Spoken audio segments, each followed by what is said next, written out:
Բարև ձեզ հարգելի քաղաքացիներ, եթերում նորից ծովից ծով պոդքասթն է, Անտիֆեյքի կիրակնօրյա եթերում, ձեզ հետ են նորից Ռուբեն Մելիքյանը Երևանից և Աղասի Ենոքյանը Կալիֆորնիայից։ Բարև ձեզ սիրելի դիտողներ, երևի պետք է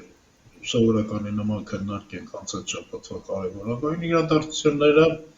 դրանք կարծես թե քիչ չէին, հա? Ես կարծում եմ, մի հատ այդ իրադարձությունները արժի նաև թվարկել, բայց մինչև թվարկումը նախ կարծում եմ մեր պարտքն է օրվա խորհուրդը հիշելու, այսօր սև օր է մեր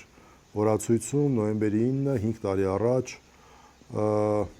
գնալով ավելի հասկանալի է դառնում, թե ինչ աստիճան խայտառակ դավաճանության, նախապես պլանավորված գործողությունների հետևանքով մենք ունեցանք այն աղետը, որը նաև հիմք հանդիսացավ հետագայում Արցախի ամբողջական հայաթափման համար, երևի թե ճիշտը այն կլինի, որ այսօր մենք, ինչպես և բոլորը, հիշենք առաջի հերթին մեր անմահացած տղաներին, ինչպես նաև կանանց, երեխաներ էին զոհվել հենց առաջինից րոպեներից և հասկանանք, որ այս 5 տարիների ընթացքում ցավոք սրտի մեզ շատ քիչ բան է հաջողվել այս ամենի պատասխանատուներին գոնե իշխանությունից հեռացնելու, իշխանության ղեկից հեռացնելու ուղղությամբ և երևի թե սա ամոթի օր է նաև բոլորիս համար, սա կարծում եմ պետք է արձանագրել։ Միարժեքորեն ու աստորեն գնալով, չնայած ասենք պետական պաշտոնյաները կամ անգամ նախկին պաշտոնյաները խուսափում են այդ բառից, հա, փորձում են ցույց տալ, որ եղել են ինչ-որ տարբեր խնդիրների համադրումներ, եղել է ուրեմն վատ կառավարում, բայց իրականում ակնհայտ է դառնում, որ այս ամեն ինչը դավաճանության արդյունք էր։ Դավաճանության արդյունք էր և մեզ էլ ոչ թե քիչ բան է հաջողվել, այլ մեզ ոչինչ չի հաջողվել այս ընթացքում, որովհետև Նիկոլը մնում է իշխանության և շարունակում է ուրեմն Հայաստանի հանձնումը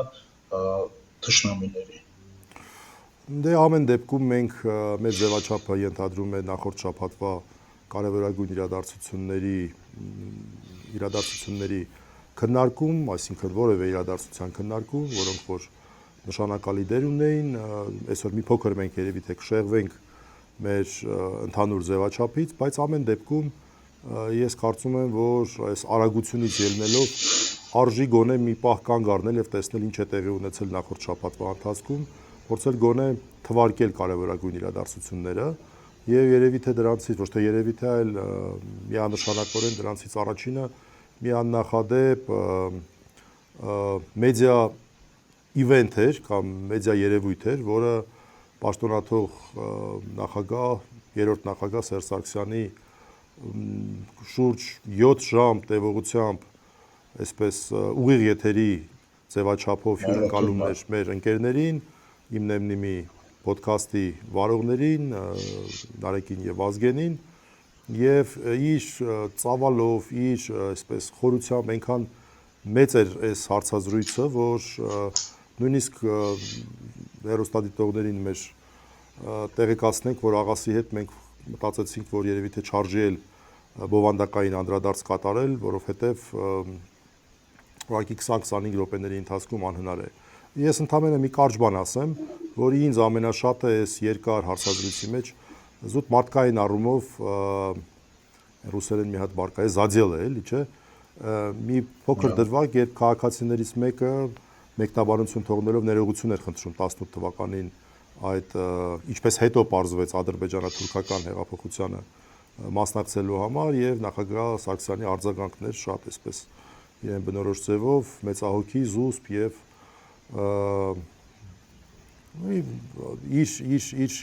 իր ձևով, այսպես ասենք։ Այս փոքր բան եմ ասում, բնականաբար դա հաստատ ամենակարևոր դրվագներից մեկը չէր, բայց ես ուզում եմ այս մարդկային գործոնը ուղղակի դրան ուշադրություն դարձնել, որովհետև հաստատ քննարկումների մեջ դա այսպես չի ներառվելու։ Մյուս կարևոր իրադարձությունը Նարեկ Կարապետյանի և փաստաբանի պարոն Ամստերդամի հարցազրույցներ Թաքեր Կարստենին, որը կարծում եմ նենց մեր ներքին լսարանի համար առանձնապես նենց նոր բաներ չէր ասում, բայց միջազգային հանրության որոշակի հատվածի համար այդ հարթակը օգտագործելը կարևոր էր մեր իրականությունը միակողմանի հասկանալու տենդենսը, այսպես ասենք, կոտրելու համար։ Այո, այստեղ երևի հենց կարևոր այդ հարցազրույցի փաստն էր, որովհետև ինքնին հարցազրույցի փաստը, Թաքեր Քարսոնը համարվում է ամենահայտնի լրագրողներից մեկը եւ նրա հետ հարցազրույցը նշանակում է ուրեմն մեծ ուշադրություն Հայաստանում կատարվող իրադարձություններին, թեպետ կարծես թե Հայաստանը երկրորդական է թվում համաշխարհային այդ մնացած բոլոր պրոցեսների մեջ։ Դե պետք է նշել, որ աշխատանքի արդյունք էր, որ հաջողվել էր դա, եւ ողջունելի է, որ այդ աշխատանքը կատարվել է, այդ աշխատանքը արդյունք է տվել եւ ամենայն դեպս այն մարդիկ, ովքեր որ լսում են նիկոլական պրոպագանդան այն մասին, որ Հայաստանում ամեն ինչ լավ է եւ այլն, տեսնում են իրականությունը, որ Հայաստանում մեղմ ասած ամեն ինչ չի որ լավ է, թե ժողովրդավարության առումով, թե քրիստոնեության նկատմամբ հարձակումների առումով, իդեպ այս տեսանկյունից նաև երրորդ լուրի մասին խոսենք, ավարտվեց 4 օր տևած ուրեմն մեր հայ առաքելական Սուրբ Եկեղեցու, Սուրբ Էջմիածնի Վարդցագույն հոգևոր խորհրդի նստաշրջանը, հնդածս որի որոշում կայացվեց երկրորդ, այսպես անհնազանդ քահանային նախկին տարոն քահանային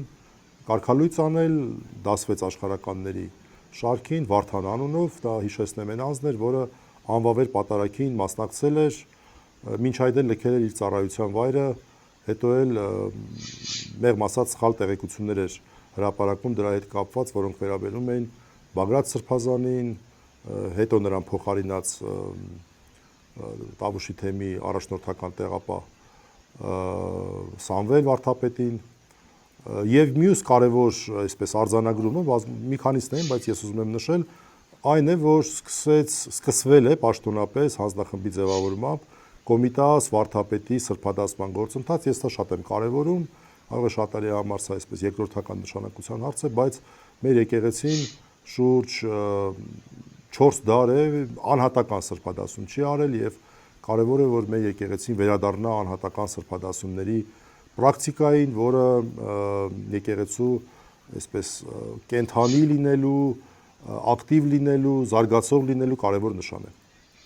Այո, շատ կարևոր փաստ է, որը ցույց է տալիս, որ կյանքին համընթաց ընթացող ուրեմն երևույթ է եկեղեցին եւ ոչ թե ոնց դու ասեցիր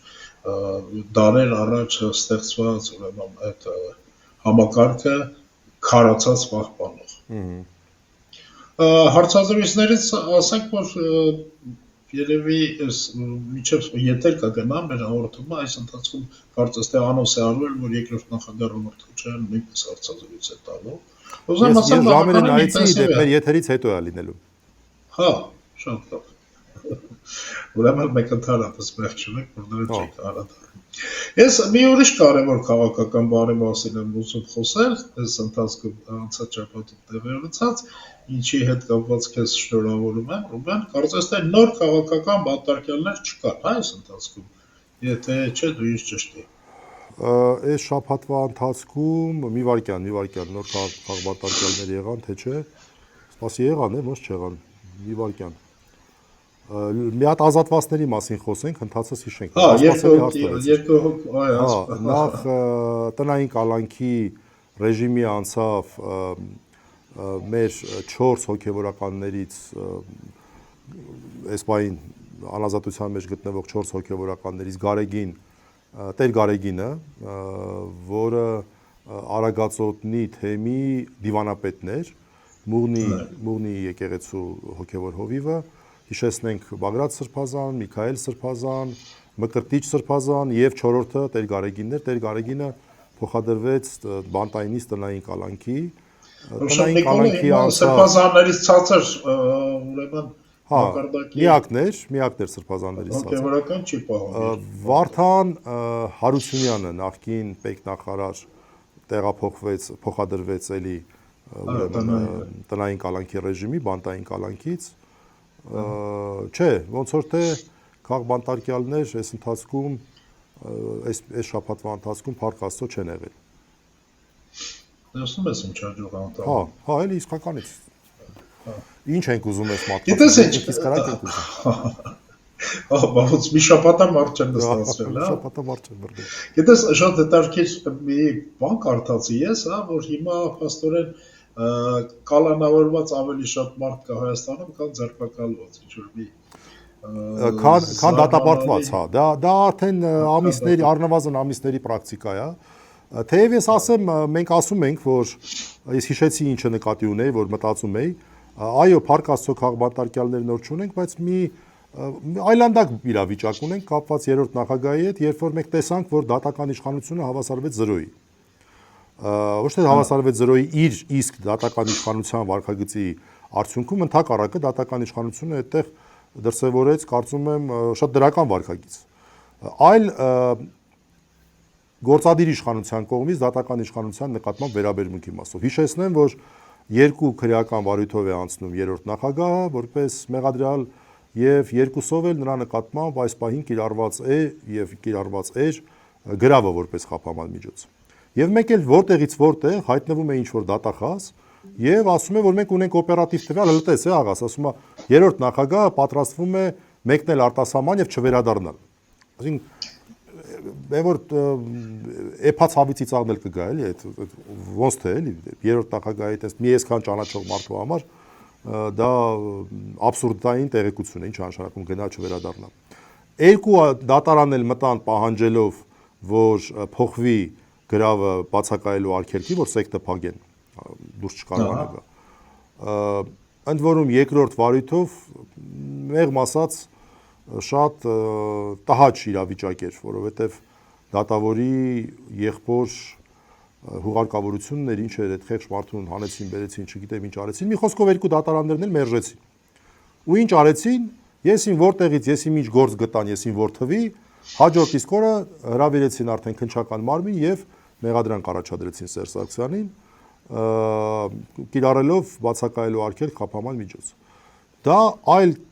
բան քան դատարանի նկատմամբ անհարգալից վերաբերմունք 1,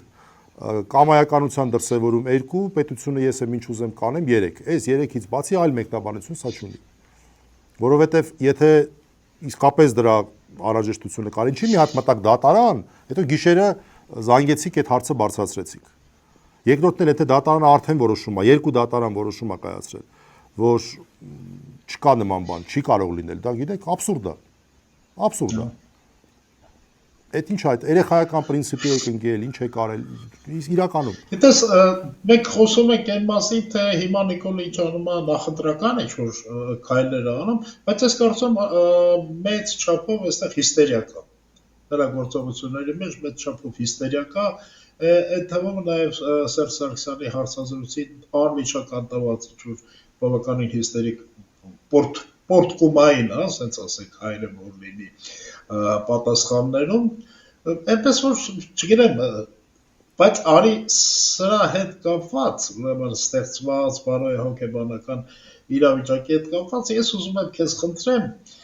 դու մի հատ շատ հետաքրքիր post էիր արել Facebook-ում կապված դրան, թե ինչպես է ուրեմն նիկոլականներին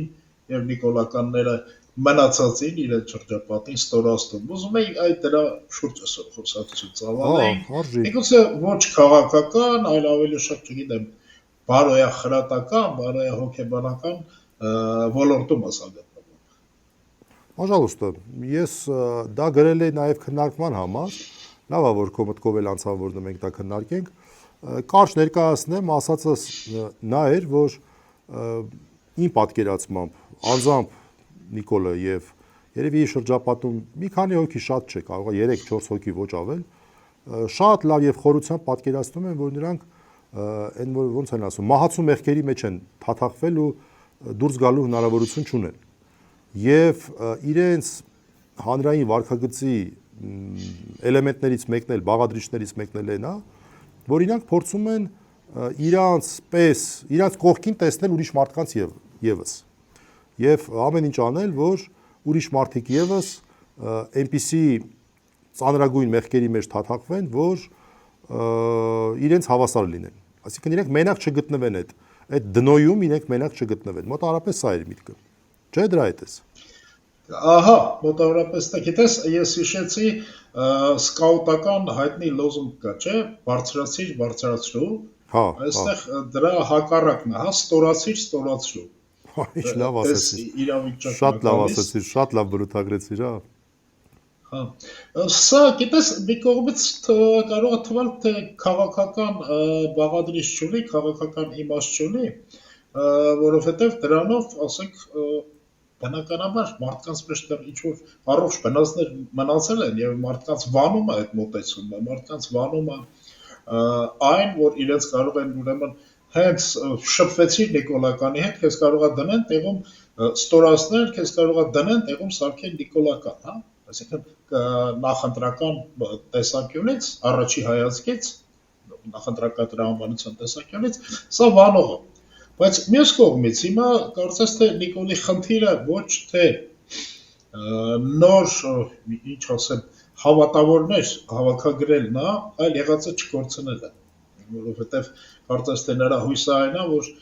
այս եղածը պետքա գնա իրեն ձայն տա, իսկ այն մնացածը ուղղակի չպետք է գնա ընտրություններին եւ դրանով նա ուրեմն կփորձի մեկ անգամ եւս ընտրվել, հա, ուրեմն այս առումով սա ուղղակի շարքի, գիտես ինչին է նման, երևի այս բանում էր իտալական մաֆիայի հետ կապված ֆիլմերում, հա, այդպես լինում որ երբ որ նորակոչիկը մտնում է ուրեմն մաֆիայի մեջ, նրա ձեռքը ուրեմն ատրճանակ են տալիս եւ ստիպում են որ գնա եւ սպանություն գործի։ Այսինքն որ նա էլ թաթախվի այդ մեղքի մեջ եւ էլ չկարողանա դուրս գալ այդ մաֆիայից, հա։ Չես գտնում որ նման անալոգիա կա այստեղ։ Հա, ես մտածում եմ որ ոչ թե անալոգիա, այսինքն մեկը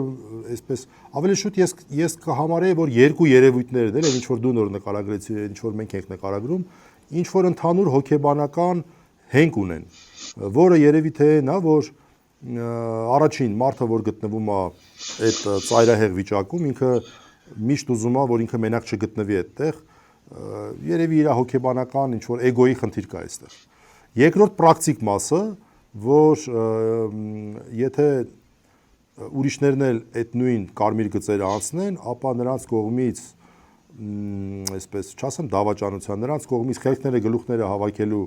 հավանականությունը էապես կնվազի, չէ՞, համաձայն չես։ Որովհետև իրաց մոտ կառաջանա հարց, որ այ եթե ես հիմա ճշմարտության կողքին կանգնեմ, կարող է մյուս ճամբարը ինձ չների, ես շատ ավելի վատ վիճակում հայտնվեմ, ավելի լավ է իմ այսպես երաշխավորը, իմ անվտանգության երաշխավորը, իմ չգիտեմ ինչի երաշխավորը այս պահին, այս մարդն է, որ ջանդամը գյորը, ասենց ասած, ոչինչ հիմա ես ընկել եմ այս վիճակում, բայց ինձ ձեռատալի իր կողքը լինել, այսենց ինչ որ հոգեբանական բան։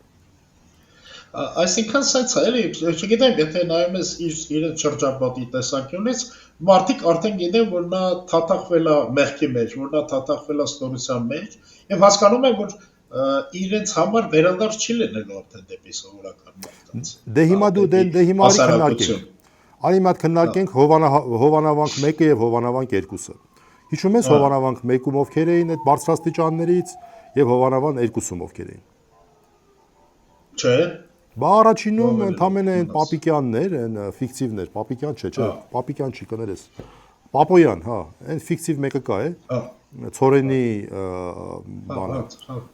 Ցորենի գծով մասնագետը։ Եվ Անահիտ Ավանեսյան, ինչը ես ցավով եմ ասում, որպես իմ համակուրսեցի, ու տենց այդ բարձրաստիճաններից ելով կար։ Մեկն են Ռուստամն էր ոնց որ թե ու Արծրումներ, այդ 4-ն են երևացող դեմքերից։ Այն մի մեկը կա որ տենց դատված է, պաշտոնապես դատված է արցախցիների նկատմամբ թշնամակ տարածելու հոդվածով, պայմանական է ստացել իդեպ, ի տարբերություն մյուսների, որոնք որ ռեալ ազատազրկում են ստացել, նա պայմանական է ստացել, հա, դե արդյունքն էլ որպես ստի միջազգային կարգի գրոսմաստեր, մի խոսքով այդ 4-ն են, բայց երկրորդ հովանավանքում արդեն բերեց, բոլորին բերման ենթարկեց, Ալենն էր ընդեղ Պապիկյանը Պապիկյանը չեմ հիշում, ընդեղ էր թե չէ, բայց Ալենը հաստատ ընդեղ էր ու էլի լիքը մարդեր եկել։ Լիքը մարդեր եկել այդ հաստատ, այսինքն էապես ավելի մեծացել էր այն շրջանակը, որոնք որ եկել էին, ակնհայտ է, որ այդ մարդիկ գալացող լինեին, իրաց կամքով առաջի անգամ կգային եւ իրաց պատասխաններն էլ տենց բաներ էլ, այսինքն մարդիկ հասկանում են։ Գիտեք, այս երևույթը, այսպես սերնդեսերունդ փոխանցվել է, որ ինչ որ մի ոլորտ կա, որտեղ որ դու ոչ միայն քո վրա ես մեղ վերցնում, ջանդամ հիմա կարաս մտածես, որ հիմա ես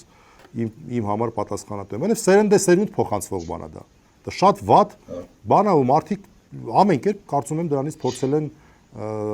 դրա տակ չմտնել։ Ու ոնց որ թե առաջի անգամ շատերի մոտ ստացվել է, երկրորդ անգամ ցավոք սրտի չի ստացվել, ինչ ասեմ։ Անկեղծ ասած, տենց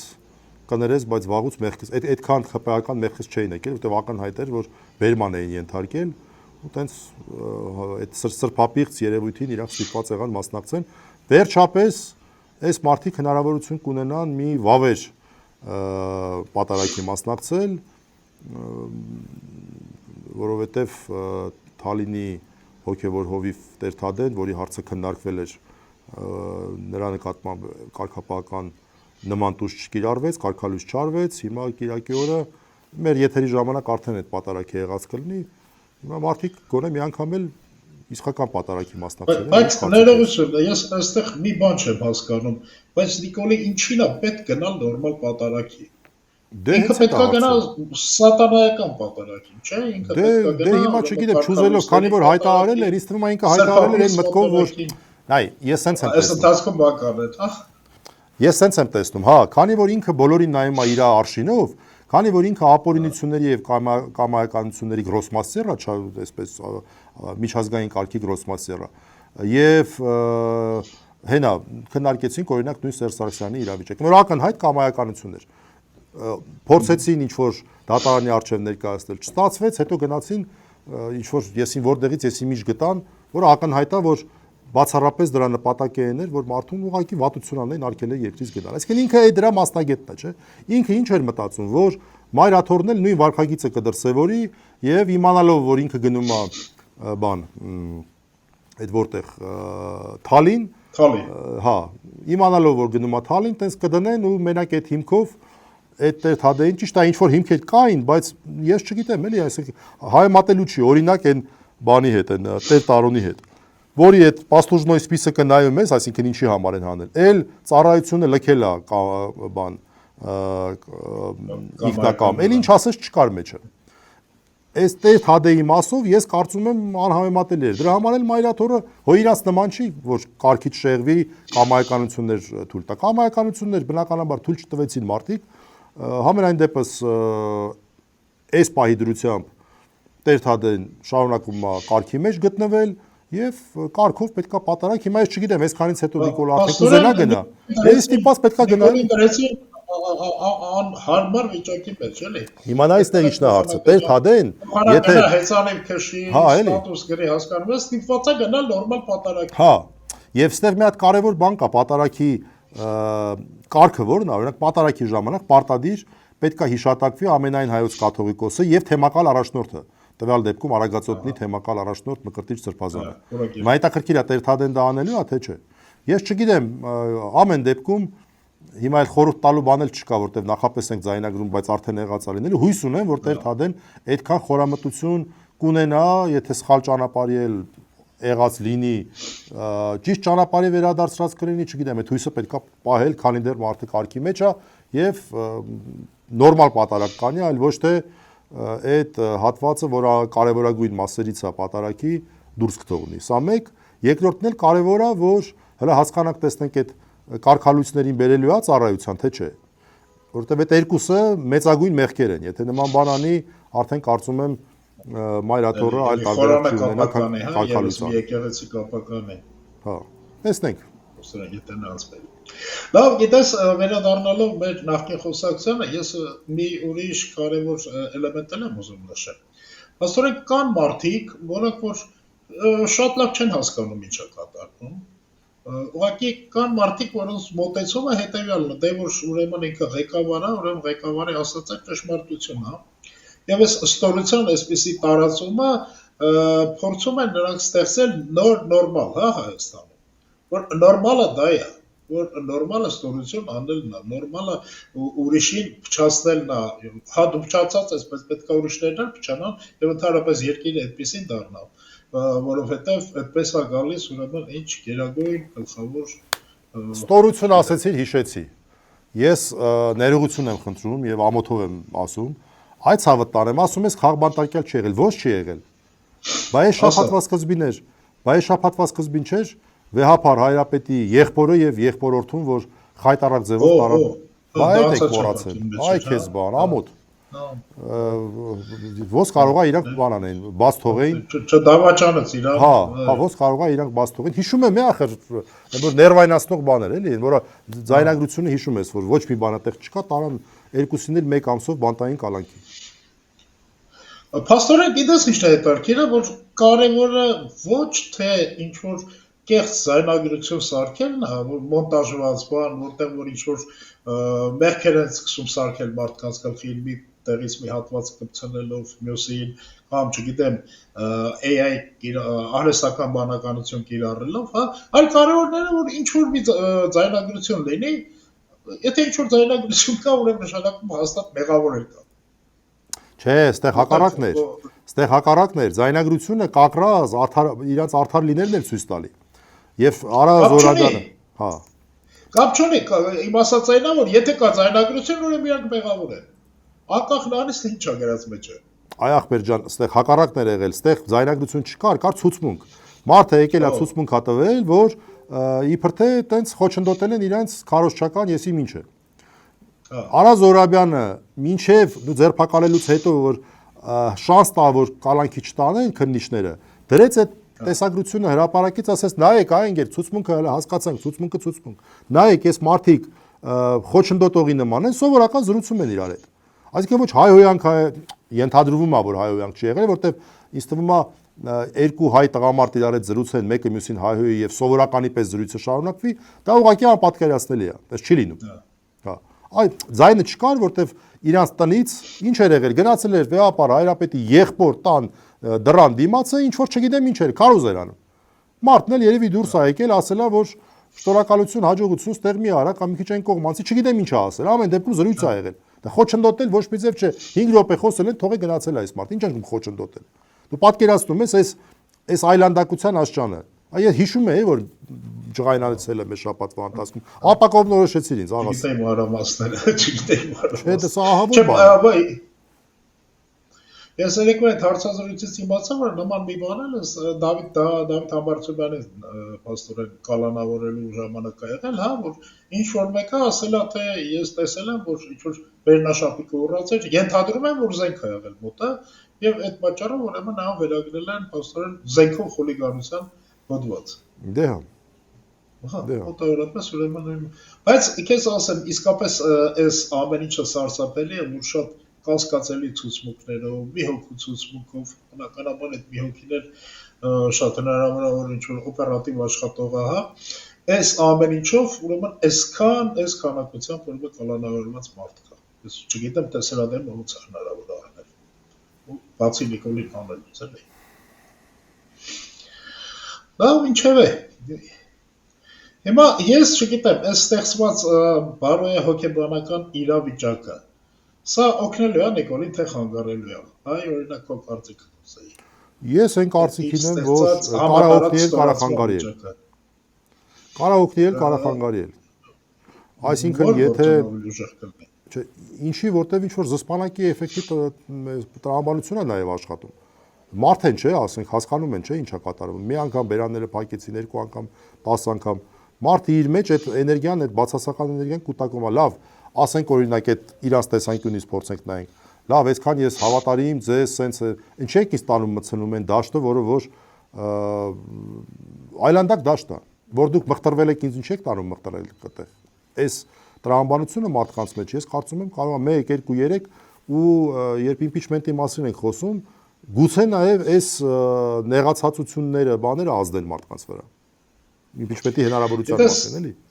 Ես ուղղակի ուրիշ պահ կա, ես չգիտեմ այդ մասին ասել եմ մեր եթերներից մեկում թե չէ, բայց այսպեսի պահ կա, էլի, որ եթե դու կպար դրան, եթե դու քսվեցիր դրան, դժվար է հետ կանգնել։ Իմ ծանոթների շրջանակում ես մազեն խոսել, որոնք որ բար սովորական տղաներ են, ոչ քաղաքական գործիչներ, որևէ կապ չունեն։ Գիտեմ, որ ասեն գնացել են Նիկոլին ձայն տվել առաջին ընտրություններում։ Հա։ Ես իրաց բացատրում եմ, ասում եմ, գիտեք, այս 5000 տղաների մահվան մեղավորը դուք եք իրենց սպանել։ Դե բա ոնց։ Ասում եմ, դուք եք դրել Նիկոլի ձեռը այդ զենքը, որով որ նա այս տղաների գլուխը կերել է։ Դե բա ինքս ենք, ասում եմ, իշխանությունը։ Եթե նրա ձեռքին չլիներ այս իշխանությունը, մենք այսքան զոր չէինք տա։ Մենք չենք կորցնի Արցախ, մենք չենք կորցնի հայրենի։ Սենց գլուխները կախ ասում են, հա, բայց պատասխանը լինում է, որ գնում նորից Նիկոլ են ընտրում, հասկանում ես։ Դե հա, բայց ինչի, որովհետև մարդը չի ուզում իր մեղքը ընդունի։ Որ մարդ հասկանում է ինչ ծանր բանի տակ է, չգիտեմ, երևի էս այնտեղն է, որտեղ որ քրիստոնեությունը այդ ճանապարհը տալիս է, այդ անկեղծ զղջումն ու ապաշխարությունը գուցե միակ ճանապարհն է, որով անձը կարող է այդ ծանրությունը, որտեղ այդ բան էլ կա, էլի, հիշենք, որ այդ 12 առաքյալներից մեկը չէր դավաճանը, երկուսն էին, չէ։ Պետրոսն էլ էր, չէ, ուրացել։ Հա, բայց ինքը այդ ուրացման դիմաց, այդ անկեղծ զղջմամբ վերականգնեց իր, այսպես կարգը վերականգնեց իր հեղինակությունը, առաջերտին ինքն իր աչքերում, իր դիրքը։ Ուզում եմ ասեմ, այդ հնարավորությունը, չգիտեմ, գուցե այդ է հնարավորությունը, չեմ կարող ասել։ Բայց ինչ որ մի ճանապարհ պետք է այդ մարդիկ իմանան, որ կա, էլի, այսինքն այնպես չի, որ այլ ճանապարհը վերջ արդեն փակվեց։ Ես կարծում եմ, այդպես պետք է աշխատել մարդկանց հետ, որտեղ մարդը հոգեբանորեն այն հիմարությունները, որ Սերժը բերեց Նիկոլին, բան այսենց տեղերից են ծնվում, որտեղ մարդիկ չեն ուզում մեղքը ընդունել։ Ստիպված ինչ որ սկսում են հավատալ ինչ որ ապուշությունների, անտրամաբանական, այսպես բացարձակ իրականության հետ կապ չունեցող մենակ թե իրաց մեղքը չընդունեն, որ հա ես ինչ մեղք ունեմ, Սերժն ա բերել Նիկոլին, սենց էլի։ Այս ամեն ինչն էլ դրա օժանդակ հետևանքներն են, ինչ կարծիք ես։ Հա, միարժեքոր են, որ դες հա, if որ ասում ես ես ընդհանրապես ինձնից ոչ մի բան կախված չի, ես անում եմ այն ինչ որ բոլորն են անում, ես անում եմ այն, հա, ես համարում եմ, եթե բոլորը սենց են անում, ուրեմն սա է պետք մեր ժողովրդին, չգիտեմ, այս ամեն ինչը հենց բերում հանգեցնում է այդ խորը փոսին, որից որ մարդիկ դժվարանում են դուրս գալ եւ ասեմ քեզ նորից վերադառնանք նախընտրական տրամաբանությանը, հա հենց դրա վրա է Նիկոլոյսը։ Հիմա այդ որ դու ասում ես անկեղծ զղջում, հիմա Նիկոլը եթե անկեղծ զղջա, այս ամեն ինչը իրա կներվի։ Թե այդ զղջումից բացի կան նաեւ քրեական հոդվածներ։ Չէ, այստեղ երկու հարթության մեջ կարանք հարցին նայել։ Այն որ քրեականից ինքը չի կարող խուսափել, դա միանշանակ է, բայց մենք տես իրա պարագան ուրիշ է, սովորական մարդու պարագան ուրիշ է։ Սովորական մարդու դեպքում, որը որ Նիկոլա ընտրել եւ ոչ քրեաիրավական առումով, այլ այսպես ոչ իրավական առումով, այլ բարոյական առումով է իր վրա այդ պատասխանատվությունը վերցել։ Հիմա այդ քո ընկերների օրինակը որ ասում ես, հո դու չես ասում, որ ընկերներ դուք հանցագործություն եք կատարել։ Դու ասում ես դուք ոչ բարոյական քայլ եք, չէ՞ կատարել։ Կամ ձեր կատարած քայլի արդյունքն է այս ամեն ինչը, դա չէ՞ քո ասածը։ Հա, բայց դրա համար տարբերություն կա։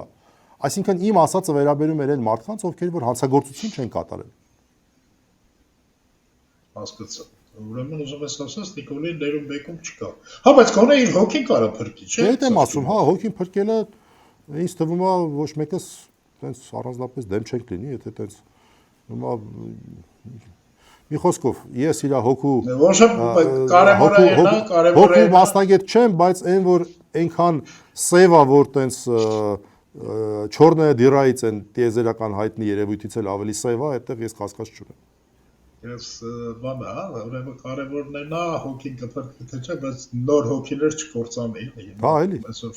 Այսօրվա մեջ առաջ։ Այս հոգևոր պահին էլ, հա, այս հոգևոր նոթայի վրա էլ որ մտանք մեր այսպես ոլորտից դուրս ոլորտներ, Հա, այս նոտայի վրա էլ ավարտենք այսօրվա ծովից ծովը, հիշեցնենք, որ ամեն կիրակի կարող եք մեզ դիտել ժամը 20:00-ին Երևանի ժամանակով, 9 AM Կալիֆոռնիայի ժամանակով, այսինքն Ամերիկայի արևելք։ Չէ, արդեն նույն ժամն է, արդեն նույն ժամն է, 8 է եղավ, հա, ժամերը փոխել են, հա։ Ուրեմն ժամը 8-ին բանի արևմտյան ափի ժամանակով, իսկ մենք մեր ոդքասթը Anti-Fake-ի YouTube-յան ալիքին կարող եք տեսնել, մեր ընկերներին, եթե հնարավորություն եւ ցանկություն ունեք ֆինանսապես օգնելու, նկարագրությունն բոլոր դրա հնարավորությունները կան, իսկ մեզ կարող եք մեր հետ կոմունիկացվել, կարող եք մեկնաբանություններ թողնելով, մենք անպայման դրանք կարդում ենք եւ իհարկե եթե հավանում եք մեր ոդքասթը, կարող եք նաեւ լայքել։ Ավելացնելու բան ունես։ Չէ, ուղղակի շնորհակալություն եմ ուզում հայտնել քեզ, շնորհակալություն եմ ուզում հայտնել մեր դիտողներին եւ ասեմ, որ կհանդիպենք մի շաբաթից։ Հաջողություն։ Ստեսություն։